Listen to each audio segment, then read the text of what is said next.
আসসালামু আলাইকুম।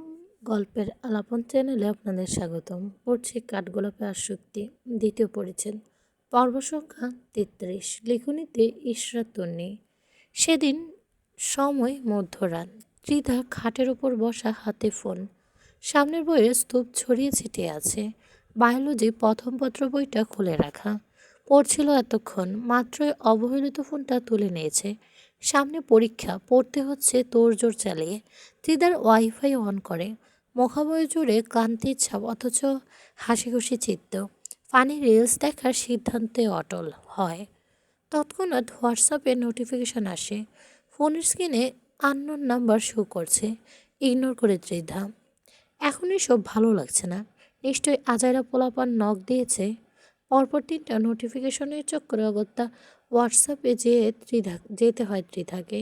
দুটো ভিডিওয়ে নিচে একটা মাঝারি আকারের মেসেজ। ভিডিওগুলো দেখে কষ্ট হচ্ছে ডার্লিং। আমি আছি তো তোমার সব কষ্ট লাঘব করার জন্য। আগামীকাল কলেজে এসো, তোমার সব যন্ত্রণা মুছে দেব।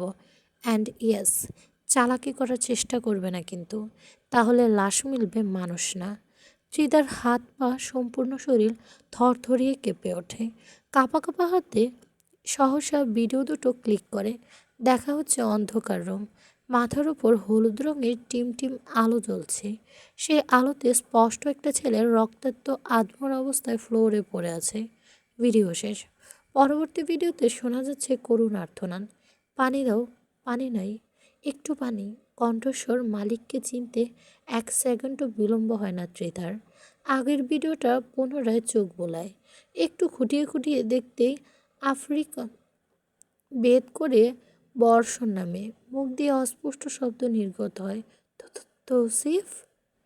দিগ্নি দিক জ্ঞানশূন্য হয়ে কাঁদতে কাঁদতেই টাইপিং করে, আমি আসবো, দয়া করে ওকে কিছু করবেন না। ওপাশ থেকে সিন হয়, তবে রিপ্লাই আসে না। সেদিন রাতভর দু চোখের পাতা এক করতে পারেনি ত্রিধা। পরদিন ছুটি ছিল কলেজের উদ্দেশ্যে। মাত্রাতিরিক্ত চিন্তার বিষয়টা যে হৃদিতকে জানানো উচিত তা মাথাতেই আসেনি। আবার অপরপক্ষ থেকে নিষেধাজ্ঞা ছিল কি না, সেদিন সবটা হৃদিতকে জানালে আজ হয়তো নিজের জীবনটা এমন হতো না, নরক সমতুল্য জীবন পেত না।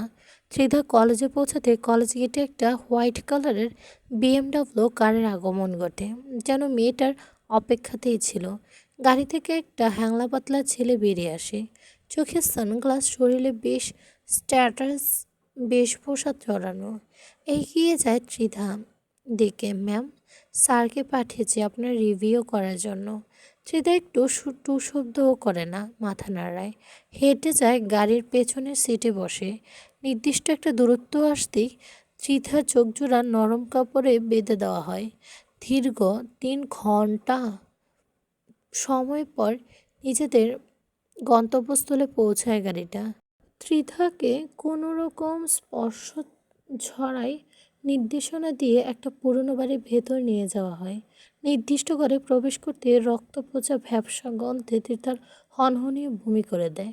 তার একাংশ সামনে উপস্থিত ব্যক্তির পরিধানের কাপড়ের ওপরে নাকমচ কুচকায়। ইঙ্গিত দিতেই হ্যাংলা পাতলা ছেলেটা এগিয়ে এসে ত্রিধার চোখ সংলগ্ন কাপড়খানা খুলে দেয়। দীর্ঘক্ষণ আখিদয় বন্ধ থাকার দরুন ত্রিধার আস্তে আস্তে ধীরে সময় নিয়ে তা মেলে ধরে। দৃশ্যমান হয় অপরিচিত পুরুষ, একজন যুবক। নিজেকেই খেয়ে হারিয়ে ত্রিধা এক মনে চেয়ে আছে কিয়ৎকাল। পরক্ষণে তৌসিফের কথা স্মরণ হতেই আঁতকে ওঠে। ঘর জুড়ে আতঙ্কিত দৃষ্টির ঢেউ খেলে যায়। তো তো তৌসিফ কোথায়? ও তো ঠিক আছে। সে হ্যাংলা পাতলা ছেলেটা ত্রিধার দিকে পানির বোতল এগিয়ে দেয়। আগে ফ্রেশ হয়ে নিন, এখানেই হতে পারবেন, সমস্যা নেই। ত্রিধা কথা মতো ফ্রেশ হয়, পানিও খায় একটুখানি, আবারও শোধায়, তৌসিফ কোথায়? ওকে পানি খেতে দিয়েছেন? কেন করছেন এমন? কি চান আপনারা? এত তাড়া কিসের ডার্লিং? মাত্রই আসলে, বসো, রেস্ট নাও, তারপর না হয় সবটা বলি। এতক্ষণে শোনা যায় যুবকের গলার বাড়ি স্বর। সহসা ত্রিধা চোখ মুখ কঠিন রূপ ধারণ করে খেকিয়ে ওঠে, ওইসব ফালতু নামে ডাকবেন না আমাকে। আমি এখানে বসতে আসিনি, যা বলবেন দ্রুত আমাকে বলুন। মুক্তি দেন তৌসিফকে। টাকা লাগবে আপনার? টাকার জন্য কিডন্যাপ করেছেন? বদ্ধঘরের পরিবেশটা অট্টহাসির শব্দে মুখরিত হয়ে ওঠে। সুদর্শন ছেলেটা হাসছে, চোখে সানগ্লাস লাগানো। তবে ত্রিধা উপলব্ধি করতে পারে হাসির পাল্লায় পড়ে ওই চোখ দুটোও হাসছে। টাকা? কত টাকা দেবে তুমি? কত টাকা আছে তোমার কাছে বলো? ত্রিধা থতমত খায়। আপনি তো টাকার কথা আগে বলেননি। আপাতত আমার কাছে তেমন টাকা নেই। আচ্ছা, সমস্যা নেই। ওই তুমি তুমিটাকে আমাকে দিয়ে দাও। শালা সব ঝামেলা শেষ। ত্রিধার কপালে নিগুড় ভাঁজের সৃষ্টি হয়। কথার অর্থ বুঝতে অপারগ, ভ্রু কুঁচকায়। সরি? আমাকে বিয়ে করবে এখন, এই মুহূর্তে? তাহলেই তোমার প্রেমিক পুরুষের মুক্তি। ত্রিতার মাথায় আকাশ ভেঙে পড়ে। অগ্নিদৃষ্টিতে চেয়ে থাকে, রাগের সংকীর্ণ কায়া কাঁপছে। কম্পনরত অধরজোড়া নাড়ায়। কখনোই নয়। গলায় ফাঁস দেব, তবুও আপনাকে বিয়ে করব না। কে আপনি? আপনার পরিচয় কি? আহা, এত হাইপার হইও না ডার্লিং। Wait, I minute. তোমাকে একটা রোমান্টিক ভিডিও দেখাই। রোমান্টিক ভিডিও পছন্দ করো তো? আমার আবার খুব ভালো লাগে। চিকনা ছেলেটাকে ইশারা করতে ত্রিধার চোখের সম্মুখে একটা ভিডিও ধরে। তৌসিফের রক্ত জমান অর্ধমৃত শরীরের সামনে রিভলভার হাতে ধরা কয়েকজন বিশালদেহী পুরুষ দাঁড়ানো। ছিঁড়ে এই পর্যায়ে হাউমাউ করে কেঁদে ওঠে। ধপ করে ফ্লোরে বসে পড়ে। হামাগুড়ি দিয়ে যুবকের পায়ের নিকট যায়, পা জোড়া জড়িয়ে ধরে কাকত মিনতি করে। আমাকে দয়া করুন, ওর সাথে কিছু করবেন না, ছেড়ে দিন ওকে। আমাকে ছাড়া বাঁচতে পারবে না তৌসিফ। এমনটা হলে ওর কাছে আজীবন দোষী হয়ে যাব আমি। ওর চোখের নিচে নিজের জন্য ঘৃণা দেখতে পারবো না। যুবক ঝটকা মেরে নিজের পা জোড়া ছাড়িয়ে নেয়। ব্যালেন্স হারিয়ে ত্রিধা স্যাঁতস্যাঁতে ফ্লোরে মুখ থুবড়ে পড়ে। এক টুকরো ইটের খণ্ডে লেগে ঠোঁটের একাংশ কেটে রক্ত বেরিয়ে আসে। নাটক থামাও। Time is only 2 minute. হয়তো আমার হবে, নয়তো স্বচক্ষে নিজের প্রেমিক পুরুষের মৃত্যু দেখবে। That's final. ত্রিধা ফ্লোর থেকে মুখ তুলতে চায়। মন মস্তিষ্কে তুমুল যুদ্ধে নিষ্পষিত বুকের মধ্যেখানে থাকা মাংসপিণ্ডটা। মিনিট খানেক পেরোয়। নিস্তব্ধ পরিবেশ শোনা যায়। ত্রিধা নিস্তেজ ভাঙা আওয়াজ। আমি রাজি। করব বিয়ে আপনাকে, তবে একটা শর্ত আছে। কি কন্ডিশন? আজকের পর আপনি আর কখনোই তৌসিফের কোনো প্রকার ক্ষতি করতে পারবেন না। ওকে ওর মতো ছেড়ে দেবেন। যুবকভাবে অল্পত্বকাল ডিল দেন। গলা হচ্ছে হাত ছাড়ে। পাপা চাচ্চু অ্যাডভোকেট আর কাজে নিয়ে এ ঘরে আসুন। পুচকি মেয়ে রাজি। সাথে সাথে ঘরে আগমন ঘটে মামুন তালুকদার সহ আবরাম তালুকদারদের। সঙ্গে আরও অপরিচিত 5 জন রয়েছে। পরিচিত দুটো মুখ চক্ষুগোচর হতে ত্রিধা হতবম্ব হয়ে যায়। অবাক দৃষ্টিতে তাকিয়ে রয়। মুখ ওঠে, কিচ্ছু বলতে পারে না। যন্ত্রে নিয়ে ফ্লোরের ঠায় বসে থাকে। কৌশিক স্যার, দেনমোহর কত বাঁধব? কৌশিক চোখ জোড়া ছোট করে করে তাকায়। দেনমোহর কেন? এটা বিয়ের নিয়ম স্যার। আর তাছাড়া ম্যামকে স্পর্শ করতে এই নিয়ম ধার্য। কৌশিক বাঁকা হাসে। বাঁধুন 50 লাখ।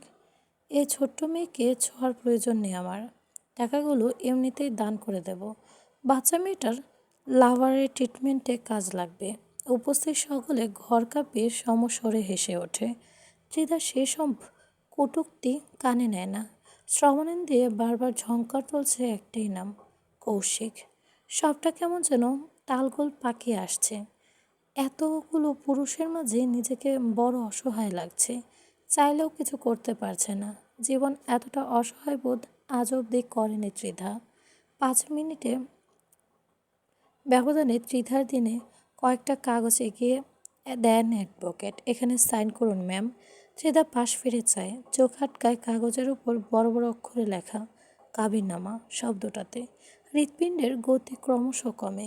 কৌশিকের অংশের সবটুকু পড়ে। পরিচয় কিছুটা ক্লিয়ার হয়। কাপা হাতে কলম উঠিয়ে নেয়। থরথর করে কাঁপছে হস্ত। সাইন করতে ব্যর্থ। মানসপটে ভাসে তৌশিকের বাঁকা দাঁতের মোহনীয় হাসি দৃশ্য। চারপাশ থেকে ভেসে আসছে তৌসিফের কণ্ঠস্বর। হাসতে হাসতে যেন ত্রিধাকে ডাকছে। কটকটি রানী। ত্রিধা সাইন করতে পারে না। হু হু করে কেঁদে দেয়। আমি পারবো না। ঈশান হুট করে শুট করতে বলো। না না, আমি সাইন করছি। এমন করবেন না। আমি এক্ষুনি করে দিচ্ছি সাইন। সময় নষ্ট না করে কম্পিত হাতে সাইন করে দেয়। আইন মোতাবেক নিজেকে সঁপে দেয় মানুষ নামক একটা জানোয়ারের হাতে। নিয়ম মেনে কাজে বিয়ে পড়ায় ত্রিধা জোরপূর্বক কবুল বলতে শরীর অসাড় হয়ে আসে। চারপাশে অন্ধকারে তলিয়ে যায়। ঢলে পড়ে ধরিটির ভূমির বুকে। নিজের সাথে ঘটে যাওয়া বীভৎস অতীত বলতে থাকে ত্রিধা। বুকের একাংশ পেরিয়ে বেরিয়ে আসে কাতর দীর্ঘশ্বাস। গরমে হাঁপিয়ে উঠেছে মেয়েটা। শ্বাস প্রশ্বাস দ্রুত হচ্ছে, বুকটা শব্দ তুলে ওঠানামা করছে। পাশেই মেহেরিমা রয়েছে। দুজনের বাড়ির পেছনে একটা ভূমি ছুঁই ছুঁই আম গাছের ডালে পাশাপাশি বসা। ত্রিধার দিকে একচিত্তে চেয়ে রয়েছে মেহেরিমা, আনন শুকনো। এই ছোট্ট মেয়েটা এমন ভয়ঙ্কর পরিস্থিতির শিকার হয়েছে ভাবতেই মেহেরিমার শরীরের প্রতিটা পশম খাড়া হয়ে ওঠে। বিয়ে তো পড়িয়েছে, কিন্তু কাবিননামা যে পার্সোনাল ডিলসেগুলোর প্রয়োজন পড়ে, তো ওই আইডি কার্ড সহ বাকিগুলো কোথায় পেয়েছে ওরা? ত্রিধা বিষয়টা ভাববে। কিছু একটা মনে পড়তে বলে, এটা ফুপিমনির কাজ। আমার থেকে নিয়েছিল ফুপিমনি, কিন্তু বিষয়টা এমন হবে আমি বুঝতে পারিনি। কল্পনাতীত ছিল সবটা। গর্দভ একটা। এসব কেউ কখনো কারণ ছাড়া কাউকে দেয়? তোর ভাই সবটা জানে? হ্যাঁ, জানিয়েছে ভাইয়াকে। কৌশিক তালুকদার আর ওনার বাবা চাচা সবার মাঝে বড়সড় ঘাবলা আছে। কোনো অনৈতিক কাজে জড়িত ওনারা। অ্যান্ড কৌশিক তালুকদার অন্যরকম একটা জগতের মানুষ। আমি ঠিক বুঝতে পারি না ওনাকে। তোকে এসব আগেই বলতাম, কিন্তু ফুরসত মেলেনি। আমার উপর সবসময় নজর রাখে ওই কুত্তার পোষা চেলাগুলোর। অনৈতিক কাজ কথাটা মেহেরিমার গতরাতে কথা স্মরণ করিয়ে দেয়। কেবলমাত্র হৃদিতের বলা কথাগুলোই শুনছিল। ডায়েরি পড়ার সাহস করে উঠতে পারেনি, তবে মেহেরিমা পড়বে। কিন্তু সত্যি কি মানুষটার পাপ খুব বেশি? মেহেরিমার ভালোবাসা ভুলিয়ে ঘৃণা বাধ্য করবে? পাপের এত ক্ষমতা? নিখাত ভালোবাসাকেও হারিয়ে দেবে? তোর নিজের ভাই বাপ চাচারাও আহামরি ভালো নয় ত্রিধ। যাগে, অভিনয় পারিস। ত্রিধা ব্রুযুগল কুঁচকে ফেলে। অভিনয় দিয়ে কী হবে? কৌশিককে ওর জালে আটকাবি, ভালোবাসায় ভোলাবি, তারপর যা হয় দেখা যাবে। তোর হাতে দিয়ে তালুকদাররা নিঃশেষ হবে। আগে ওরা শেষ হোক, তারপর না হয় চৌধুরীদের বিষয়টা দেখা যাবে। শেষের লাইনটা উচ্চারণ করে গলার স্বর খানিকটা খাদে নামিয়ে, যার দরুন ত্রিধা পর্যন্ত পৌঁছায় না। একটু থেমে পুনরায় বলে, আর তোর সাথে আমি আছি, ভয় পাওয়ার কিচ্ছু নাই। মেহেরিমার অধরে কুটিল হাসি। ত্রিধা চমকায়, থমকায়। ভালোবাসা? ওই তোর লোকটাকে ভালোবাসার অভিনয় ন্যানো সেকেন্ডে চলমান করতে পারবে না, ধরা খাবে নিঘাত। তবুও চেষ্টা তো একবার করাই যায়। এ পরিবারের ধ্বংস নিজ হাতে করতে যা করার প্রয়োজন সবটাই করবে ত্রিধা। হ্যাঁ চোতক মাথা নাড়ানোর পর মুহূর্তে কিছু একটা ভেবে হাসে। জানিস বেবি, আমাকে প্রথম দিনই ভাইয়া এ বিষয়টা বলেছিল। তোদের চিন্তাভাবনা দেখছি সেই মিল। কি ভালোবাসা গো! যাহ দুষ্টু, এভাবে কেউ বলে? শরম করে তো আমার। মিছে লজ্জার ভান ধরে বদনখানার নরম হাতে আড়ালে লুকায়। তা দেখে ত্রিধা খিলখিলিয়ে প্রাণোচ্ছল হাসে। মেহেরিমাও তাল মেলায়। ইস, দুজন কত দিনগুলো পরে এভাবে একসাথে হাসছে। সখী আর অনুসুখে মেহেরিমা তো প্রায় মোছা যাওয়ার উপক্রম। এখন খুব ভালো লাগছে। হঠাৎ করে চারিপাশ ভালো লাগা ছেয়ে গেছে। অন্তঃকরণে বসন্ত উকিঝুঁকি দিচ্ছে। সুখ সুখ প্রবঞ্জন বয়ে চলেছে সেথায়। দুজন বিশদ আলোচনার ইতি টেনে বাড়ির ভেতরে হাঁটা ধরে। পরি ঘুমিয়েছিল, এতক্ষণে নিশ্চয়ই উঠে পড়েছে। দুপুরে খাওয়ানো বাকি। হৃদিত জানলে ঝড় তুলে ফেলবে একদম।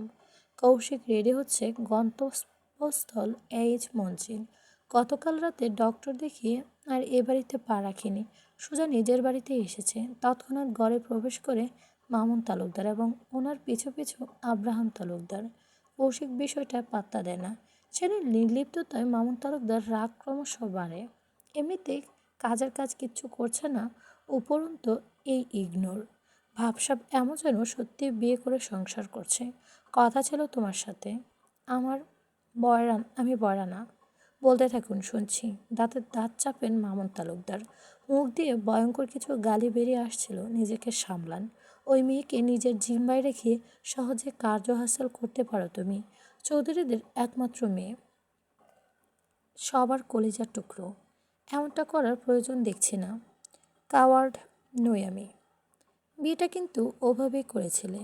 প্রয়োজন ছিল বিধায় করেছে। অ্যান্ড আপনার কথাতেই কৌশিকের রেডি হওয়া কমপ্লিট। নিজেকে লাস্টবার ওয়ার্ড্রোব অবজার্ভ করে ড্রেসিং টেবিলের সামনে থেকে সরে আসে। ব্যাটসের টেবিল থেকে হাত গড়িয়ে উঠে পড়তে থাকে। আজ হাতে নাইফ গেঁথেছে, আগামীকাল বুকে গাঁথবে না, সিউরিটি দিতে পারবে? তুমি আমার একমাত্র ছেলে কৌশিক, তোমাকে আমি হারাতে পারবো না। মাগি জাতির ছলাকলা খুব কঠিন, ওদের হালচাল বোঝা দুষ্কর। কখন কোথায় ফাঁসিয়ে দেবে টের পাবা না, সেই সুযোগে দ্বিতীয়বার পাবে না। এখন আসতে পারেন আপনারা। তুমি কি ভালোবেসে ফেলেছো ওই মেয়েটাকে? ওই মেয়ের প্রতি তোমার কিসের এত সহানুভূতি? সব ভুলে গেছো তুমি? নিজের উদ্দেশ্য ভুলে ওই মেয়ের পেছনে পড়ে আছো কেন? শত্রুর মেয়ের সাথে বিয়ে দিয়ে চৌধুরী বাড়িতে প্রবেশ করার সুযোগ করে দিয়েছিলাম, অথচ মামুন তালুকদার মুখের কথা শেষ করতে পারলেন না। কৌশিক ঝড়ের গতিতে তেড়ে গিয়ে মামুন তালুকদারের নাক বরাবর শক্ত সর্বশক্তি দিয়ে ঘুষি মারে।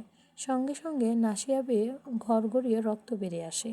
পাঞ্জাবের কলার চেপে ধরে, বাস্টার্ড, তোকে বলেছিলাম ওদের পেছনে এখন লাগিস না। সঠিক সময়ের অপেক্ষা কর, আপাতত আমার কথা মতো সবটা কর। শুনেছিস তুই? তোর কথা কেন শুনতে হবে আমাকে? আর ভালোবাসা কি? ওই দিয়ে বাল ছিড়বো আমি? জাহান্নামে যে তাই তুই, তবু আমার সামনে আসিস না, জানে মেরে দেব। অবস্থা বেগতিক দেখে আব্রাহাম তালুকদার আর দাঁড়িয়ে থাকতে পারে না। কৌশিককে থামানোর প্রয়াস চালান। বাবা শান্ত হও, ভাইজান ভুল বলেছে। তোমার যা ইচ্ছা তুমি তাই করো, এখন ভাইজানকে ছেড়ে দাও। ভাইজান ব্যথা পাচ্ছে বাবা। কৌশিক কিছুক্ষণ ছলসানো দৃষ্টি নিক্ষেপ করে ছেড়ে দেয়। গটগট পায়ে ঘর থেকে বেরিয়ে যায়। মামুন তালুকদার নাকে হাত দিয়ে ছেলের যাওয়ার দিকে একদৃষ্টিতে তাকিয়ে থাকেন। কিছু একটা ঠিক লাগছে না ছেলের ভেতর। তবে কি ওনার ধারণাই ঠিক হতে চলেছে? এমনটা হলে বড় ক্ষতি হয়ে যাবে। আব্রাহাম তালুকদারের উদ্দেশ্য বলে কৌশিকের দিকে 24 ঘন্টা নজর রাখ। প্রয়োজন পড়লে বেডরুমে ওর অজান্তে সিসিটিভি ক্যামেরা লাগা। ছেলে আমার হাত থেকে ফসকে গেলে নিজেও মরবে, আমাকেও মারবে। আর ওই ব্যবসাকে আমি দেখে নেব। শুধুমাত্র আমার কাজটা শেষ হোক। আব্রাহাম তালুকদারের সম্মতিসূচক ডান হাত দিয়ে মাথা নাড়ান। দুপুরবেলা, সময় 2:45। হৃদিত একটা গাছের নিচে চেয়ার পেতে বসা, পায়ের ওপর পা তুলে ফোন স্ক্রল করছে। অধরে মেহেরিমার ত্রিধা দাঁড়ানো, ত্রিধার কোলে পড়ি। ফুপির সাথে খিলখিলিয়ে হাসছে, খেলা করছে ছোট্ট পরি। মেহেরিমা তা দেখে নিজেও হাসছে। কতগুলো দিন পর দুই বান্ধবী একসাথে হয়েছে। কৌশিক এ বাড়িতে না থাকায় আজ যেন স্বস্তি মিলেছে ত্রিধার। অন্তরপক্ষে শান্তিতে শ্বাসটুকু নিতে পারছে। ওদিকেই আর চোখে নজর রাখছে হৃদিন। আজ বৌভাতের অনুষ্ঠান তাবান অনামিকার। বাড়ি জুড়ে নানান ধরনের নানান পেশার মানুষের আনাগোনা, তন্মধ্যে রাজনীতিবিদ বেশি। সামনে কারো উপস্থিত অনুভব করতে চোখ তুলে তাকায়। এসপি ইভান মির্জা আর অমিত সাহা দাঁড়ানো। হৃদিত হেসে ইশারায় সামনের দুটো চেয়ারে বসতে বলে। দুজন বসে। ইভান মির্জা মিটমিটে হাসছে। ট্রাকটা কি কোনোভাবে আপনার হৃদিত চৌধুরী? আপনাদের হৃদিত চৌধুরী? কোন ট্রাক? হৃদিত কপালে বাজ ফেলে। ইভান মির্জা হাসি অধৈর্য প্রসারিত হয়। আরে হৃদিত চৌধুরী কিছুই জানে না? নো প্রবলেম, আমি জানিয়ে দিচ্ছি। গতকাল সন্ধ্যায় আমরা একটা ড্রাগসহ অবৈধ অস্ত্র পাচারের একটা ট্রাক ধরেছি। তো এমনটা মনে হওয়ার কারণ? ট্রাকের কোনো ইনফরমেশন পাননি? সেটা চেক করে দেখুন। আর তাছাড়া বাণিজ্যমন্ত্রী আন্ডারে আমাদের এ এলাকার সবটা। উনি প্রত্যক্ষভাবে নিজের দায়িত্বে আছেন, খোঁজে সব জায়গাতেই নেন। উড়ো চিঠি অনুসরণ করলে কাজের কাজ কিচ্ছুই হবে না।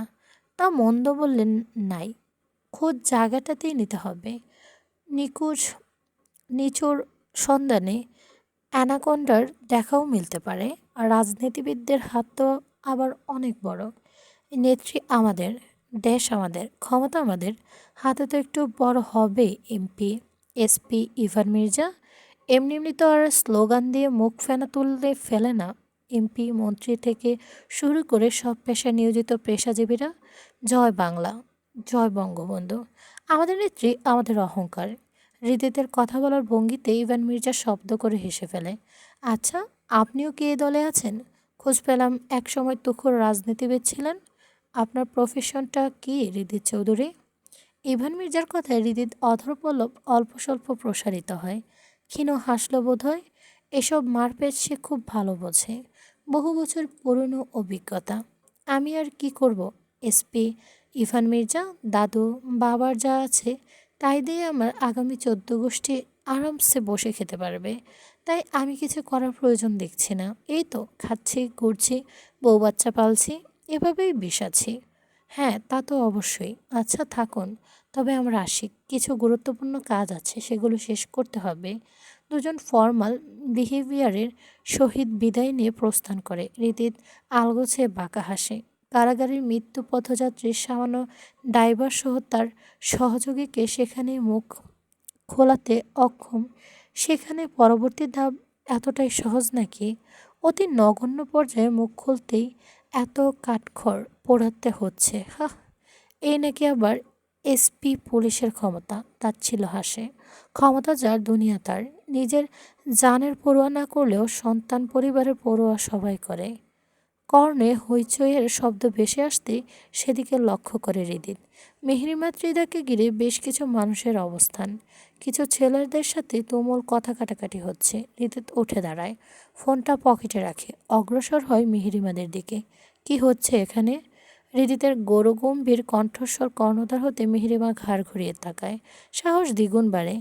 এই ছেলেটা আমাদের দিকে বাজে নজর দিয়েছে, টিজ করছে। আমি থাপ্পড় মেরেছি, ব্যাস এইটুকুই। এখন আমাদের গালিগালাজ করছে। কোন ছেলেটা? হৃদিতের মুখমণ্ডল ক্রমশই কঠিন হয়ে ওঠে। মেহরিমা ভেতর ভেতর ভরকায়। এখন এখানে দাঁড়িয়ে থাকার অপরাধে মেহরিমাকে থাপ্পড় না মেরে বসে। ছোট্ট করে জবাব দেয়, ওই ছেলেটা। আঙুল উঠিয়ে দেখিয়ে দেয়, বাড়ির ভেতরে যা। আদেশ পেতে মেহরিমা ত্রিদার হাত ধরে দ্রুত বাড়ির দিকে চলে যায়। আপনি বাঁচলে বাপের নাম, কি যেন মনে করে ত্রিধা এক ঝলক পিছু চায়। দূরে দাঁড়িয়ে কৌশিক, এ লোক কখন আসছিল? দৃষ্টিতে দৃষ্টি মেলে। অধর কিঞ্চিত উঁচিয়ে ফ্লাইং কিস ছুঁড়ে মারে। অধর পল্লবে ল্যাপটানো বক্র হাসি। এ হাসির অর্থ মোটেও ভালো ঠেকছে না। লোকটা এমনিতেই সুবিধার নয়। ত্রিধার কাছে বিষয়টা একটুখানি খোলাসা হয়। ওই লোকটা নিঘাত স্বেচ্ছায় এই কাজ করিয়েছে। কিন্তু কেন? দুটো মেয়েকে ঝামেলায় ফেলে ওনার কী লাভ? নাকি মেহেরিমাকে কেন্দ্র করেই কোনো কিছু? ত্রিধার কাছে বিষয়টা কেমন অদ্ভুত লাগে। ভাইয়ের সাথে এই বিষয়ে কথা বলা উচিত বলে মনে হয়। ইতিমধ্যে ছেলেগুলো থেমেছে। হৃদিতের কথার পরিপ্রেক্ষিতে কিছু বলার সাহসে কুলায়নি। তবে যেই ছেলেটার গালে থাপ্পড় দিয়েছিল সেই ছেলেটা আগুন দৃষ্টিতে মেহেরিমার যাওয়ার দিকে তাকিয়ে আছে, যেন এক্ষুনি চাহনি দিয়ে ভস্ম করে দেবে। বিড়বিড় করে, খানকির শরীরে জ্বালা অনেক। এই জ্বালা নানে বলে আমার নামও পার্থ নয়। হৃদিত সবটুকুই শোনে। আপনা আপনি হস্তজোড়া মুষ্টিবদ্ধ হয়ে আসে। সানগ্লাসের আড়ালে থাকা লোচক যোগানে রক্তিম আভা ছড়িয়েছে। নিজেকে ধাতস্থ করে কথা বাড়ায় না। কে কোন দিক থেকে চাল দিচ্ছে তা ঠিক অনুভব করতে পারছে। আপাতত মস্তিষ্কের প্রতিটা নিউরন শান্ত রেখে কার্য সম্পাদন করাই বুদ্ধিমানের কাজ। নিজেকে শান্ত রাখার সবটুকু চেষ্টা চালায়। বাড়ি থেকে এগিয়ে যায়। ঘাড় কাত করে তীক্ষ্ণ দৃষ্টিতে একবার পিছু ফিরে যায়। ছেলেগুলো মুখ ভালোভাবে দেখে নেয়। আওয়ামী লীগের যুবলীগ সাংগঠনিক সম্পাদক ওমর ফারুকের একমাত্র ছেলে পার্থ ও তার বন্ধুমহল। এটা পর্ব ৩৪। সাজার লগ্নে একজোট হয়েছে চৌধুরী পরিবারের সদস্যরা। অবস্থান ড্রয়িং রুমে।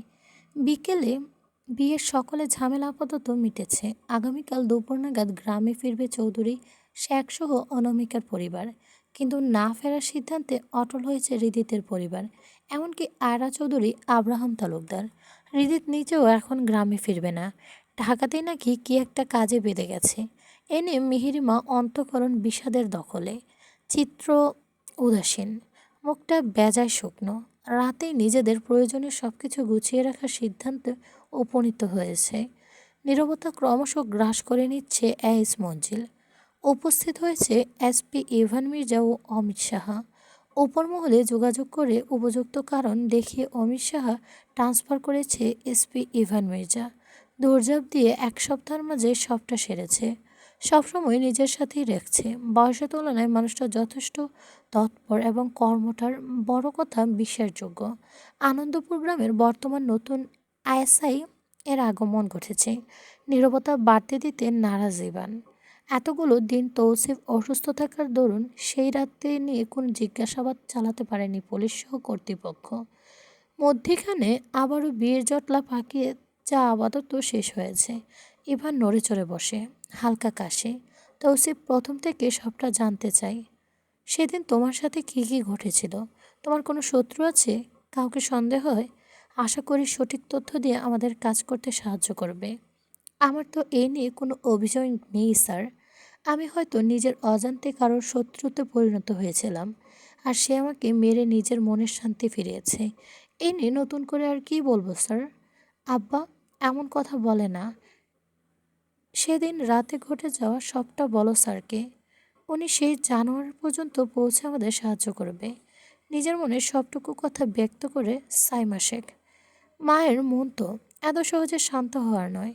তৌসিফ অদূরে দাঁড়ানো অভিনিষেকের দিকে দৃষ্টি ফেলে। অভিনিষেক ইশারায় আশ্বস্ত করে। তৌসিফ আখি যুগল কিয়ৎকাল বন্ধ করে।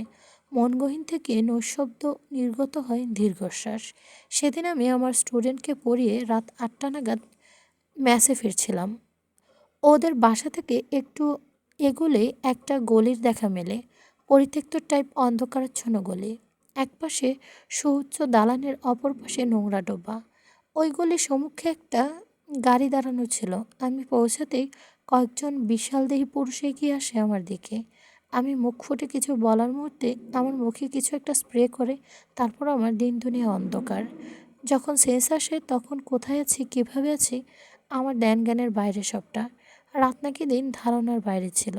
একটা দিন বন্দি ছিলাম চোখ বাঁধা অবস্থায়। না পেরেছি এক বিন্দু পানি, না পেয়েছি খাবার দ্রব্য। পেয়েছিলাম শুধু এক জীবনের সবটুকু দুঃখ, জীবনের নতুন অভিজ্ঞতা। এই যে তার প্রমাণস্বরূপ আমি আপনাদের সম্মুখে উপস্থিত।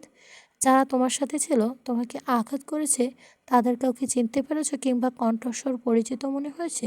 প্রত্যুত্তরে তৌসিফ দুদিকে মাথা নাড়ে। দৃষ্টি আটকায় ত্রিধার বদনে।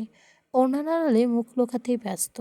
আখিজোড়া পানিতে টইটম্বুর ঝরছে দু এক ফোঁটা করে। তৌসিফ আলগোছে হালকা হাসে। ত্রিধা তা খেয়াল করেনি, কিন্তু কৌশিক, তার চোখের বাইরে বুঝি কখনো কিছু ঘটে থাকে? হুম, তাচ্ছিল্য হাসে। এ ভালোবাসাও নামক ড্রামাতে সে বেশ এনজয় করছে। আচ্ছা, তবে আমরা আসি। আপডেট জানতে তোমাকে কিন্তু ডিস্টার্ব করবো তৌসিফ। তৌসিফ ডানে মাথা দোলায়। সবার থেকে বিদায় নিয়ে প্রস্থান করে ইভান মির্জা ও অমিত সাহা। স্যার, আপনি কি কোনো কুলকিনারা পেয়েছেন? অলিভিয়া এমিলিয়া দুটো মেয়ে নিখোঁজ, কবর কাটা মাথা, অস্তিত্ব। এই অসহায় ছেলের সাথে ঘটে যাওয়া নির্মম ঘটনা, আবার হঠাৎ করে মন্ত্রীর মৃত ছেলের উদয় হয়। ইভান ত্রিধার অপ্রত্যাশিত বিয়ে, সবটা কেমন অদ্ভুত ঠেকছে যেন। অবিস্মৃত করা প্রশ্নের জবাব দেয় না ইভান। কেবলমাত্র রহস্যময় হাসে। সে হাসি চোখে আটকায় অমিত সাহার। কী চলছে এই ছেলের মনে? ঘটনা কতটুকু আঁচ করতে পেরেছে মতিগতি তো বোঝা মুশকিল। মাঝে মধ্যে মনে চায় এ ছেলেকে খুন করে ফেলতে। নেহাতি সেই ক্ষমতাটুকু অমিত সাহার নেই। নাহলে কবেই রাস্তায় কাটা ছেটে দিত। ত্রিদা ছাদে দাঁড়িয়ে। আজ আর গগনের নির্ঝরে দেখা নেই। ফকফকা পরিষ্কার গগন। চন্দ্রের দেখা না মিললেও কোটি নক্ষত্রের মেলা সেথায়। ত্রিদা একমনে আকাশের দিকে ব্যস্ত দৃষ্টিতে তাকায়। হঠাৎ ওড়নার একাংশে টান অনুভব করতে ঘাড় গড়িয়ে ফ্লোরে দৃষ্টিপাত করে। ছোট্ট একটা বাচ্চা দাঁড়ানো। আপামনি, একটা ভাই আপনাকে এটা দিয়েছে। বাচ্চাটি অনামিকার রিলেটিভস। ছটফটে বলিতে নিজের কথা সমাপ্তি টেনে একটা চিরকুট এগিয়ে দেয় ত্রিধার থেকে। ত্রিধা ভাবে অল্পত্ব সময়। হাতে নিতেই মেয়েটা ছুটে চলে যায়। একটা অক্ষর অব্দি উচ্চারণের সুযোগ দেয় না ত্রিধাকে। ছাদে চলা আবছা আলোয় মেলে ধরে চিরকুটখানা। ঠিক ততটাই ভালো থেকো আমার না হওয়া প্রিয়তমা, যতটা ভালো থাকলে আর কখনো আমাকে মনে পড়বে না। গোলাপি রঙা শাড়ির আঁচল উড়িয়ে যেদিন আমার সামনে এসেছিলে, সেদিনই মরে গিয়েছি আমি।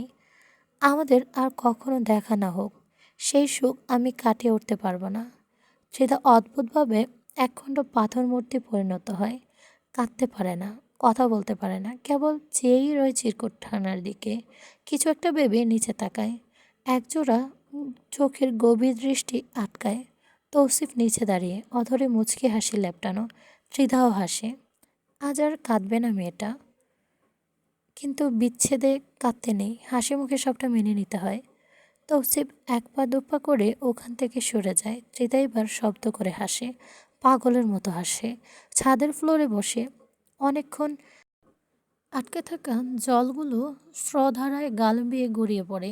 গুনগুনিয়ে গায়, বেজা চোখ দেখায়নি তোমায়, এই অবেলায় তোমার এ আকাশে নীরব আবছা ভেসে যায়। সেই ভীষণ শীতল ভেজা চোখ কখনো দেখায়নি তোমায়। কেউ কোথাও ভালো নেই যেন সেই কতকাল। আর হাতে হাত অবেলায় কতকাল। আর ভুল অবসন্ন বিকেলে বেজা চোখ দেখায়নি তোমায়। মেলি কণ্ঠে গানটা সুর পাল্টায়, ভয়ঙ্কর হৃদয় ভার শোনায়। ত্রিদা খোলা শিরোজ মিলিয়ে ছাদে গা ছেড়ে দেয়। চিরকুটখানা বুকে শনে আটকে রেখে দূর অম্বরের দৃষ্টি স্থির রাখে। নিঃশব্দে কাছে মেয়েটা, কেউ নেই পাশে, কেউ সঙ্গ দেয়নি। ত্রিধা মৃত্যুর আগ অব্দি বলবে, কেউ বোঝেনি এই অবলা মেয়েটাকে। সবাই নিজ স্বার্থে ব্যবহার করেছে, কোথাও ভালোবাসা পায়নি। পুরোটা জীবন বৃথা কেটেছে। একটু প্রশান্তির সন্ধানে কত কিছু করেছে, প্রতিনিয়ত দগ্ধ হয়েছে। না শান্তি মিলেছে, আর না এক টুকরো সুখ। চোখ বুঝে নেয়, মস্তিষ্ক হাতড়ে কিছু সুখকর স্মৃতিচরণের চেষ্টা, কিন্তু সেটাও বোধহয় কারো পছন্দ হয় না। ভবিষ্যতের জন্যেও একটু জল বাঁচিয়ে রাখো। সারাটা জীবন কাঁদতে হবে তোমায়। কষ্ট প্রতিনিয়ত কাটার মতো গলায় বিঁধবে, বিষের নে খাদ্যনালীতে জ্বলবে। ত্রিধা তড়িৎ গতিতে লুচুন তুলে তাকায়। সম্মুখে কৌশিক দাঁড়ানো, তবুও ওঠে না। তার ছেলের হাসি ফুটে ওঠে উষ্ঠদয়ের ভাঁজে। জলজ্যান্ত একটা কৌশিক তালুকদার থাকতে তার কাছে কষ্ট আর এমনকি খুবই তুচ্ছ। আপনার সাথে আমি কখনোই ভালো থাকতে পারবো না। হয় আপনাকে ধ্বংস করব, নয়তো নিজে ধ্বংস হব। হুম, ওগুলো তোমার ডিমোর্স বেবিগাল। তবে হ্যাঁ, ধ্বংস হবে তোমার পরিবার। সর্বোপরি তুমি আমায় ভালোবেসে ধ্বংস হবে। আমি কখনো হারতে শিখিনি ডার্লিং। হাসতে হাসতে ভবিষ্যৎবাণী করে দিল কৌশিক, যেন ভবিষ্যৎ সবটা তার জানা। হ্যাঁ, ঠিক বলেছেন কৌশিক তালুকদার। আমি আবারও প্রেমে পড়ব, ভালোবাসবো। তবে এবার ধ্বংস হওয়ার জন্য নয়, ধ্বংস করার জন্য, পাপীকে তার প্রাপ্য শাস্তি দেওয়ার জন্য। ওপাশে গম্ভীর নীরবতা বিরাজমান। কৌশিক কিঞ্চিৎ চমকালো বোধহয়। হয়তো, হয়তো না, উল্টাটাও হতে পারে। বাই দ্য ওয়ে, শোনো মেয়ে, যেটা বলতে এখানে আসা, তোমার সাথে ফালতু বকবকানির সময় আমার হাতে নেই। গ্রামে যাবে, ঠিকমতো এক্সাম দেবে। যেদিন এক্সাম শেষ হবে তারপর দিন গাড়ি পাঠিয়ে দেব। কোনো তালবাহানা ছাড়া চলে আসবে। তোমার বাবার মাথায় ভূত চেপেছে, বিয়ে উঠাবে নাকি? আবারও নতুন করে কাবিন সহ সবটা হবে। তো আজ সেই টপিক্সে কথা হয়েছে। তোমার এক্সামে ঠিক 2 দিন পরে আমাদের বিয়ে ডেট ফিক্স করেছে গুরুজনেরা। আমাদের আলিশান মঞ্জিল থেকে বিয়ের সবটা অ্যারেঞ্জ করা হবে। তাহলে আমার মুক্তি কি হবে কৌশিক তালুকদার? তোমাকে 500 বার বিয়ে করলেও তুমি মুক্তি পাবে। কৌশিক তালুকদার জবাব তীরের থেকেও তীক্ষ্ণ, যা একবার নির্গত হয় তা উদ্দেশ্য সফল করে। তোমার ক্ষেত্রেও এর ঊর্ধ্বে নয়। নিজের কথা ব্যক্ত করে গটগট পায়ে নিজে নিচে নেমে যায়। ত্রিধা ভীত হাসে। ওখান থেকে না হয় সবটা শুরু হবে। এসবেরই একটা ভবনের ভবনের প্রশাসন কক্ষে পদস্থল কর্মকর্তারা উপস্থিত। একটা কাছের চারকোণকৃত টেবিলের কেন্দ্র করে সকলের অবস্থান। চলছে তুমুল পর্যায়ে মিটিং। উপস্থিত আছেন ডিআইজি, এডিশনাল ডিআইজি, 2জন এসপি, এডিশনাল এসপি, এএসপি সহ এডিশনাল এএসপি। সকলের মুখ গাম্ভীর্যতার স্পষ্ট। একমাত্র একমাত্র মুখে হাসি বিদ্যমান এসপি ইভান মির্জার। 24 পাটি দাঁত কেলিয়ে হাসছে। প্রশ্ন ছাড়ে ডিআইজির, স্যার কাজ কেমন চলছে তোমার? কতদূর এগুলে? কাজটা তো বিন্দাস চলছে স্যার। হেয়ালিপনা ছাড়ো ইভান। এই কাজের ক্ষেত্রে আমাকে প্রতিনিয়ত নিরাশ করছো তুমি। কাজে তেমন আপডেট অবধি পাচ্ছি না। উপর মহলে আমাকে জবাবদিহি করতে হয় তো। এ পর্যায়ে ইভান খানিকটা সিরিয়াস হয়। বুকটা টান টান করে পায়ের ওপর পা তুলে বসে। শার্টের ভেতর থাকা হাত দুটো ফুলে ফেঁপে ওঠে। ইভানের জায়গায় অন্য কেউ হলে নির্ঘাত পুরুষালী গলাটা থাপ্পড় কবলে পড়ত, কিন্তু মাত্রাতিরিক্ত স্নেহপার দরুন এমনটা ঘটে না। তথ্য অনুযায়ী চৌধুরী পরিবারের 2টো মেয়ে গায়েব, বাট নো, তাদের মাঝে কোনো একজন মারা পড়েছে। আর তার মাটাই ছিল মাধবী শেখের কবরে। তার মাথাটাই ছিল মাধবী শেখের কবরে। মাথাটা সম্ভবত এমিলিয়ার। বিকট ওই দিন রাতে গ্রাম থেকে গায়েব হয়েছে মেয়েটা। এত অতীত ঘেটে এতটুকু ধারণা করা যায় খুনটা হয়তো জায়ান করেনি। এটা তিনজনের দ্বারা সংগৃহীত হতে পারে। First, Abhishek mother of Madhabi Sheikh. Second, Taif Chowdhury, lover of Madhabi Sheikh. And third, Hridit Chowdhury. But কথা হচ্ছে যে রাতে ঘটনাটা ঘটে ওই রাতে হৃদিত চৌধুরী ঢাকাতে ছিল, তাই হৃদিত চৌধুরীর উপর সন্দেহ জোরালো নয়। বাকিরাও ঢাকাতে ছিল, কিন্তু মাঝরাতের পর মিসিং ছিল। মধ্যরাতে অভিষেক বাইরে যেতে দেখেন হসপিটালের ঝাড়ুদার, এবং কখন ফিরেছে সেটা তার নিকট অজানা। সিসিটিভি ক্যামেরা নষ্ট থাকার দরুন ওই রাতের কোনো ফুটেজ কালেক্ট করতে পারিনি। তবে সৌভাগ্যবশত নাকি দুর্ভাগ্যবশত ঠিক বলতে পারছি না, চৌধুরীরা যতগুলো দিন হসপিটালে ছিল ঠিক ততদিনই হসপিটালের সিসিটিভি ক্যামেরার সমস্যা ছিল। পরবর্তীতে হসপিটাল কর্তৃপক্ষ সবটা ঠিক করা হয়েছে। আবার ওই রাতে তাইফ আর এর আগে থেকে মিসিং ছিল। এখানেও একটা কিন্তু থেকেই যায় স্যার। ওই রাতে জায়ানও মিসিং ছিল। নিজ বাসভবন সহ মামুন তালুকদার কারো নিবাসনে উপস্থিত ছিল না। সব মেয়ে জটলা খিচুড়ি পাকিয়েছে স্যার। উপস্থিত সকলের কপালে ধীরবাজের সৃষ্টি হয় ইতিমধ্যে। সত্যি বড় জটিলতা দৃশ্যমান সবটা জুড়ে। ইভানের কথার ইঙ্গিত বোঝে ক্যাচ সফল করতে যথেষ্ট সময়ের প্রয়োজন। আইন চেনে প্রমাণ। হুটহাট করে প্রমাণ ছাড়া কিচ্ছু করা সম্ভব নয়। যেখানে উপরমহল অলরেডি সিসিটিভি ফুটেজ শো করা হয়েছে, সেখানে আপাতত জায়ানকে ক্রিমিনাল সাব্যস্ত করা। তবে আগে জায়ানের খোঁজ লাগাও ইভান। কে যেন মনে হচ্ছে ওখান থেকে সবটা শুরু। কেন যেন মনে হচ্ছে। আর যে ট্রাকটা ধরেছ তার কি অবস্থা? পুনরায় প্রশ্ন করে ডিআইজি স্যার। শালারা পটল তুলবে তবুও নাম মুখে নেবে না। আমি রীতিমতো অবাক। ট্রাকে জাস্ট মাল রয়েছে, কোনো ইনফরমেশন নাই। মানে কুচবি তথ্য কেউ সরিয়েছে ইভান। মালিক সহ মালের ইনফরমেশন ছাড়া ট্রাক কে নেবে? কম টাকার ব্যাপার স্যাপার নাকি? ইভান ভাবুক হয়। এই মুহূর্তে কাউকে সন্দেহভাজন বলে মনে হচ্ছে না। এই নিয়ে বাসায় যেয়ে শান্ত মস্তিষ্কে ভাবতে হবে। আচ্ছা স্যার, আমি দেখছি এই বিষয়টা। এতক্ষণে মুখ খুলে এডিশনাল ডিআইজি স্যার, রিস রিসেন্ট আরেকটা ইস্যুতেও নিজেকে জড়িয়েছ তুমি। ওই যে একটা ছেলে মিসিং কেসে। ইভান মনে করার চেষ্টা করলো, ভ্রু কুচকে তাকায়। আপনি কি তৌসিফের কথা বলছেন? দুবাই অর্ধমৃত অবস্থায় পাওয়া গেছিল উনি? হ্যাঁ সূচক মাথা নাড়ায়। ইভান অধরে লিয়ে হাসে। চৌধুরী তালুকদার শেখ পরিবার সবগুলো কেস আমি হ্যান্ডেল করব স্যার। শুধু আপনাদের একটু সাহায্য প্রয়োজন। তিন পরিবার কোথাও তো একটা সংযোগ আছেই। স্পেশালি আনন্দপুর গ্রামটা ওদের দখলে তো। ওখান থেকে সব কিছুর সূত্রপাত। সবাই সম্মতি জ্ঞাপন করে। আর সব কিছু কোনো কিছু আলোচনা চলমান থাকে। আধা ঘন্টার ব্যবধানে ইতি টানা হয়। সবাই নিজ বাসভবনে উদ্দেশ্যে ছোটে। ঘড়ির কাঁটা টিকটিক করে নিজের অবস্থান জানাচ্ছে। ঘুরে ঘুরে 12টার ঘরে ঘাঁটি স্থাপন করে।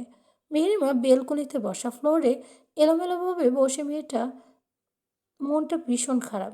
সব কিছু জুড়ে ক্লান্তির ছাপ স্পষ্ট। কয়েক মিনিট পেরোতে হৃদিত ঘরে আসে। লাইট জ্বালায় না, ড্রিম লাইটটা মৃদু আলো জ্বলছে। সে আলোয় ঘর জুড়ে মেহেরিমাকে খুঁজে পেতে ব্যর্থ। মেয়ে ঘুমাচ্ছে অথচ মায়ের অস্তিত্ব নেই। ঘর থেকে বেরিয়ে যেতে নিয়ে বেলকনিতে তাকায়। অক্ষিগোচর হয় মেহেরিমার ওড়নার একাংশ। হৃদিত মৃদু হয়ে সে সেদিকে পা বাড়ায়। মেহেরিমার পাশে ফ্লোরে বসে। পাশে কারো উপস্থিতি উপলব্ধি করতেই কিঞ্চিত কাঁপে মেহেরিমা। ঘাড় ঘুরিয়ে পাশ ফিরে যায়। চাহনি বদনে কেন পরিবর্তন দেখা যায় না? হৃদিত নরম কণ্ঠে শোধায়, মন খারাপ? না। মেহেরিমার কাঠকোট্টা উত্তর। খেয়েছিস রাতে? জানি না। আমিও খাইনি। ঘরে চল, একসাথে খাবো। আপনি হ্যান্সেল হেরিকে এখানে কেন এনেছেন? আবার কাকে খুন করবেন? আরে তেমন কিছু না, ওদের পারফেক্ট টেক কেয়ারের জন্য এনেছি। আমি গ্রামে যাওয়ার সময় আবার সঙ্গে নিয়ে যাব। আপনি এখন গ্রামে যাবেন না কেন? একটু কাজ আছে অ্যানাবেলা। হুম, তা তো থাকবেই। পাপের রাজত্ব তো বাড়াতে হবে নাকি? আপনি আমার এক্সামের সময় পাশে থাকবেন। আর মাত্র 1 সপ্তাহ পরে আমার এক্সাম। পরীর বাবা, মেয়ে পড়াশোনা আমি কিভাবে একসাথে সামলাবো? আর যাই করিস ফেল করিস না জান। টেনে টুনে পাসটা করলেও চলবে, না হলে আমার সম্মানের রফা দফা হয়ে যাবে। আমি ভাই জীবনে জিপিএ 5-এর নিচে পাইনি। মার্কস 98+ থাকতো অলওয়েজ।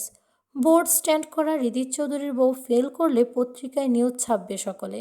হৃদিতের হাস্যোজ্জ্বল স্বর। এতটা ফ্রিলি খুব কম কথা বলে ছেলেটা।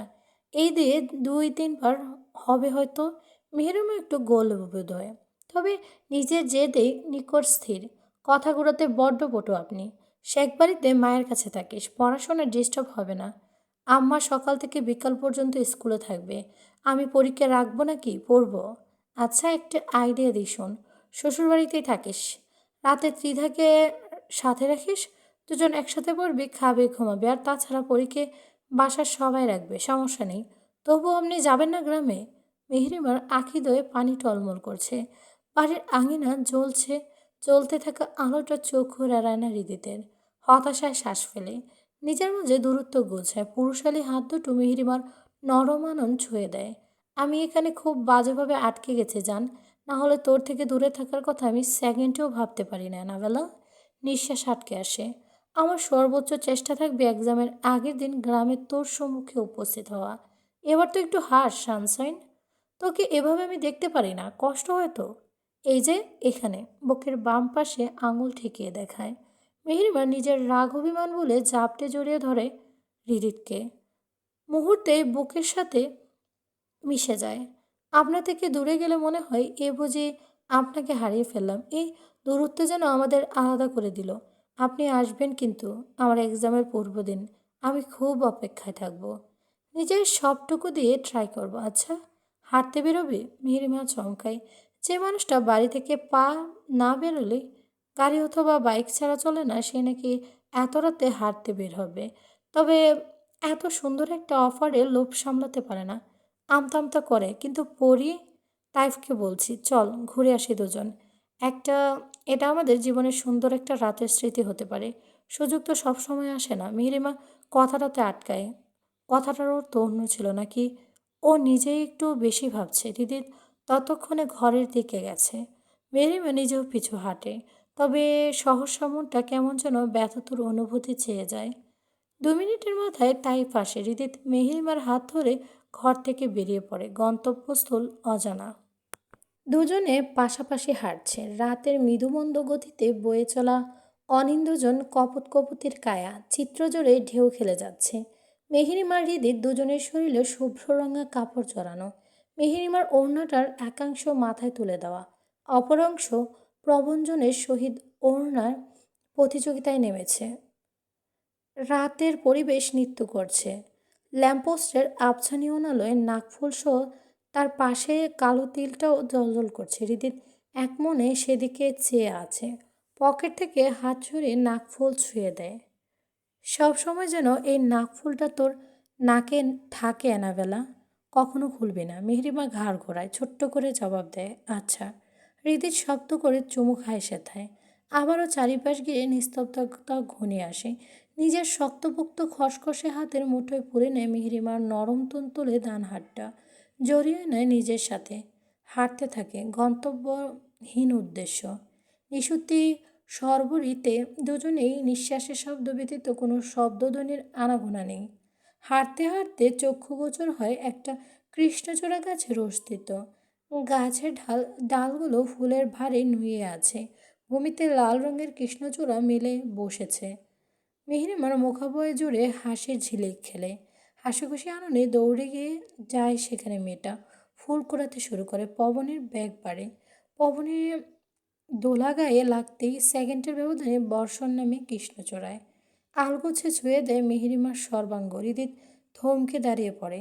পাজোড়া আপনা আপনিই থেমে যায়। পকেট হাতড়ে দ্রুত ফোন বের করে জলদি কিছু সুখপুর মুহূর্ত ক্যামেরাবন্দি করে নেয়।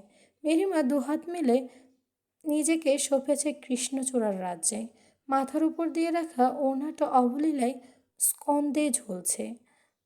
আলগোছে হাতখোপা করা কিসলা খুলে হাঁটু ছুঁয়েছে। রক্তরাঙা লালের মাঝে হারিয়েছে হৃদিতের শুভ্র এনাবেলা। চোখ জোড়ানো মোহনীয় দৃশ্য। হৃদিত অধরে তৃপ্তের হাসি ফুটে এক দৃষ্টিতে তাকিয়ে রয়। জীবনটা যদি ঠিক এভাবে এখানেই থেমে যেত, তবে কি খুব বেশি ক্ষতি হতো? এত সুখের মুহূর্ত কাটিয়ে হারানোর বেদনা যে জন্মান্তরের। পরক্ষণেই ভাবে কখনোই না। রিধির তার অ্যানাবেলাকে হারাতে পারবে না। আল্লাহ প্রদত্ত আল্লাহর সম্পর্ক নিজের সবটা দিয়ে আগলিয়ে রাখবে। সামনে অগ্রসর হয় পায়ে মেহেরিমার ওড়নার ভেতর থেকে একটা ফুলে তুলে নেয়, অধর ছুঁয়ে দেয় কানের লতিতে, যত্ন সহিত ফুল গুজে দেয় চুলের ভাঁজে। মিহিরিমার প্রাণবন্ত হাসছে। অকস্মাৎ দৃষ্টি আটকায় হৃদিতের শার্টের নিচের অংশে। সফেদ রঙের শার্টের তাজা লাল রক্ত শুকিয়ে করকরে হয়ে গেছে। মিহিরিমার চোখ জোড়া কুঁচকে ফেলে। আপনার শার্টে কিসের রক্ত? মিহিরিমার দৃষ্টি লক্ষ্য করে সেদিকে তাকায় হৃদিত। মনে মনে নিজেকে আচ্ছা করে গালি দেয়। সব সময় দুইটা লাইন বেশি বোঝা বউর সামনে কেন ফাঁসাতে হয় হৃদিতকে? বোকাশোকা সাজে। কেটে গেছিল সেখানে। সেখানে লেগেই বলেছে বোধ হয়। কোথায় কেটেছে দেখি? আরে আরে, আমার না তো, আবিরের। আমরা একটু আগে একসাথেই ছিলাম। তখন ওর হাত কেটেছিল। কখন যে শার্টে লেগেছে আমি খেয়াল করিনি। দিদির থামে। ওর বলা বানোয়াট বুঝুং বাজুং কথাগুলো মিহিরিমা আদৌ বিশ্বাস করলো কিনা বোঝা দুষ্কর। শানিত দৃষ্টিতে চেয়ে রয়। অকস্মাৎ ঠোঁটের তীব্র শব্দে চমকায় নিশির প্রকৃতি। সমীর ক্রমশ ভারী হয়ে ওঠে। গাছের ডালে বসে প্রেম কাহিনী উপভোগ করা বিকলগুলো দিক বেদিক ভুলে কিচিরমিচির শব্দ তুলে ছুটে এদিক ওদিক। মেহরিমার নেত্রোদয়ে বৃহদাকার ধারণ করেছে। বিস্ফোরণ দৃষ্টি, জীর্ণশীর্ণ দেহখানা থরথর করে কাঁপছে। অবশ হয়ে আসা কাঁপা কাঁপা অধর নারী অস্পষ্ট স্বরে আর্তনাদ করে ওঠে, হৃদিত!